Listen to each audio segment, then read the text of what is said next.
Hallo und herzlich willkommen zu einer neuen Episode von 4 Minuten Geschichte, Kunst und Kultur in Wien mit eurem virtuellen City Guide Akim Ferrandina Guriu. Wenn ihr das Kanal noch nicht abonniert habt, macht das bitte noch. Wenn euch diese Episode gefallen wird, hinterlasst uns bitte einen Like und schreibt uns Kommentare. Ihr könnt uns auch unterstützen, indem ihr Touren bucht bzw. uns auf Patreon unterstützt. Alle Informationen dazu findet ihr in der Beschreibung bzw. im ersten Kommentar. Heute geht es um Maximilian I., der letzte Ritter genannt. Warum der letzte Ritter? Weil er die ritterlichen Tugenden sehr hoch hielt, selber sehr viele Turniere veranstaltet hat und daran teilgenommen hat und dabei sehr erfolgreich gewesen ist. Er war der Sohn von Friedrich III. Des Heiligen Römischen Reiches, Erzschlafmütze, hatten wir schon thematisiert, aber der Maximilian selbst war keine Erzschlafmütze. Er lebt im 15. bis zum Anfang des 16. Jahrhunderts. Er wird in Wiener Neustadt das Licht der Welt erblicken. In Wels wird er das Zeitliche segnen. Sein Körper ist in Wiener Neustadt beigesetzt, wobei nur sein Körper, sein Herz, dieser liegt in Brügge, da wo ebenfalls seine erste geliebte Ehefrau Maria von Burgund beigesetzt worden ist. So kann man sagen, er war der letzte Ritter, aber auch ein Romantiker. Um die Habsburger zu beschreiben, gibt es einen Spottspruch, der Matthias Corvinus zugeschrieben wird. Dieser besagt: Bella gerant ali, tu Felix Austria nube. Namque Mars ali, dat tibi diva Venus. Was so viel heißt wie: ihr Mächtigen, ihr anderen mögt Kriege führen, du glückliches Österreich heiratest. Was den anderen der Krieg, der Mars gibt, das schenkt dir, das gibt dir die Venus. Weil es die Habsburger sehr gut verstanden hatten, auch später Hochzeiten zu organisieren, um neue Gebiete für sich zu gewinnen. Der Maximilian selbst war aber auch sehr gut, was Kriege betrifft. So hat er zum Beispiel auch eine Schlacht gegen den französischen König Ludwig XI. Gewonnen. Er schafft es auch mit einem Heer bis nach Pisa und kann Mailand von den Franzosen befreien. Aber was die Hochzeiten betrifft, war er wirklich sehr gut. Was seine eigene zum Beispiel betrifft, er hat die Maria von Burgund geheiratet, die Tochter des letzten Herzogs von Burgund, Karl der Kühne. Und das war eine richtige Liebesheirat. Die zwei haben sich geliebt.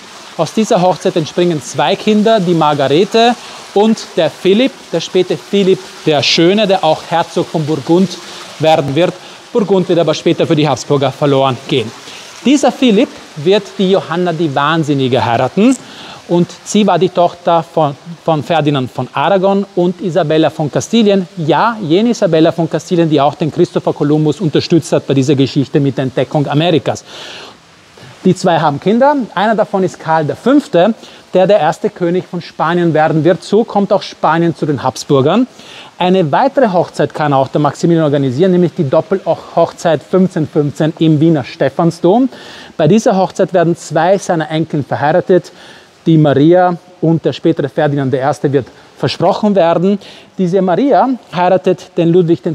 Von Böhmen und Ungarn, der spätere König von Böhmen und Ungarn. Dieser wird auch das Zeitliche segnen. So kommt Böhmen und später auch Ungarn zu den Habsburgern. All das durch Heiraten und Vereinbarungen. Also dieser Maximilian I. war also eine sehr interessante, würde ich sagen, sehr intelligente, sehr diplomatische Person, hat in einer sehr spannenden Zeit gelebt, in der Zeit der Renaissance, und hat zum Beispiel Menschen, die für ihn gearbeitet haben, wie ein Historiker Johannes Stabius oder der bekannteste Vertreter der Renaissance im deutschsprachigen Raum, Albrecht Dürer. Warum drehen wir das Ganze hier? Wir sind hier im Schweizer Trakt der Hofburg und hier musste er als 3-Jähriger erleben, wie der eigene Vater vom eigenen Bruder etwa 4 Monate belagert worden ist. So was kann passieren.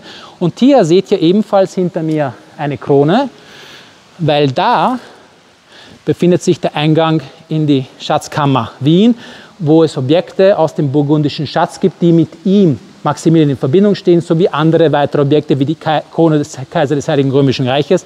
Wenn ihr die sehen wollt, geht in die Schatzkammer Wien. Ihr könnt eine meiner Touren buchen oder eine meiner Kolleginnen und Kollegen. Sodala, ich hoffe, diese Episode hat euch gefallen.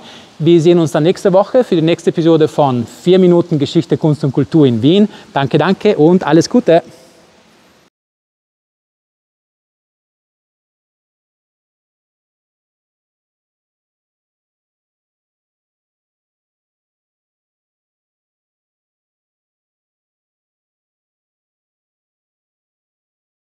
Valum, der letzte Ritter. 4 Turniere, noch. Wir klappen das. Ja, verdammt.